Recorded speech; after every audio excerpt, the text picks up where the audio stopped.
তো গাইস, প্রথমে ভিডিওটি দেখি, তারপর পাবলিকের করা ফানি কমেন্টগুলো পড়ি। আমি সৎ থাকবো, আপনি আমাকে ঠকাবেন, আমার আল্লাহ আমাকে জিতায় দিবে, পারলে আপনি ঠকায়েন।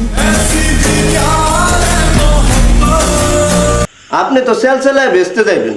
तो चलिए शुरू करते हैं। হরজত মাওলানা মিয়া খলিফা আন্টি সে ঠকাবে কি করে? এত বড় বড় দুইটা জিনিস থাকলে কেউ ঠকায়? জান্নাত থেকে আসা এক পরী। হে প্রভু, গালি নিয়ন্ত্রণ করার তৌফিক দান করুন। অজু ছাড়া ভিডিও দেখলাম, আমার কি পাপ হবে? এই সৎ বোনটি মনে হয় মাত্র জান্নাত থেকে বের হয়েছে। তুমি সততার পুরস্কার বাবা এইভাবে চলাফেরা করলে। যাক, অনেকদিন পরে একটা ইমানদার ব্যক্তি পাওয়া গেল। আপু, আপনার সামনে হেডলাইট গুলো বন্ধ করেন, ছেলেদের সমস্যা হচ্ছে। ছেলেদের বলতাছি, তোমাদের জন্য জান্নাতের হুর আসছে, নিয়ে যাও, পরে নাও পেতে পারো।